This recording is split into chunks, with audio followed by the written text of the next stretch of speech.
السلام علیکم۔ آج مجھے جس موضوع پر لب کشائی کرنے کا موقع ملا ہے وہ ہے قلم تلوار سے زیادہ طاقتور ہے۔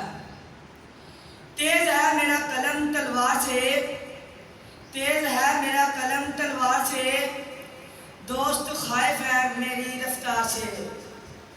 صدر ذی وقار، آج کے اس معزز ایوان میں میرے ساتھی قلم کے مقابلے میں تلوار کی طاقت ثابت کرنے پر بضد ہیں، جبکہ حقیقت اس کے برعکس ہے۔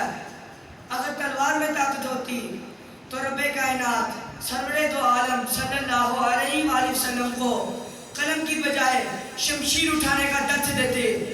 اگر تلوار میں طاقت ہوتی تو دربار نبی سے مختلف شان منقلب کے ایوانوں میں سے قلم سے خطوط نہ لکھے جاتے بلکہ علی وقار تلوار سے سر اڑا دیے جاتے۔ کوئی پوچھے مرد مختار سے، کوئی پوچھے مرد مختار سے، قلم تیز چلتا ہے تلوار سے۔ جناب ایمان، آج دنیا گلوبل ویلی سے گلوبل سٹی کا سفر تلوار کی دھار سے نہیں بلکہ قلم کی تحریر سے کر رہی ہے۔ دنیا کے عظیم ترین معاہدے قلم سے ہو رہے ہیں۔ قلم نے دانشور، فلاسفر، شاعر، سائنسدان اور ڈاکٹر پیدا کیے ہیں۔ تلوار سے صرف خونی انقلاب ہی آیا۔ تلوار نے ہلاکو خان، چنگیز خان پیدا کیے۔ فتویٰ ہے شیخ کا یہ زمانہ قلم کا ہے، فتویٰ ہے شیخ کا یہ زمانہ قلم کا ہے، دنیا میں اب رہی نہیں تلوار خاطر۔ جناب ایمان، قلم تلوار سے زیادہ طاقتور ہے۔ لوگوں کے سوچنے کے انداز قلم سے بدلے، تلوار سے نہیں۔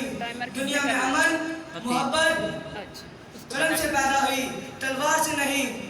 بلکہ علی وقار، کافر ہے تو شمشیر پہ کرتا ہے بھروسہ، کافر ہے تو شمشیر پہ کرتا ہے بھروسہ، مومن ہے تو بے تیغ بھی لڑتا ہے سپاہی۔ آج باوقار پرامن قوموں کے دربار میں قلم کی نہیں بلکہ تلوار کی قلم کی طاقت نظر آتی ہے۔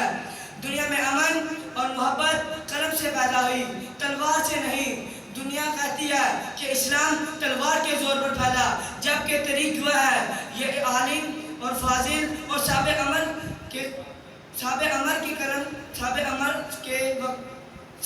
کی وجہ سے دنیا پر چھا گیا۔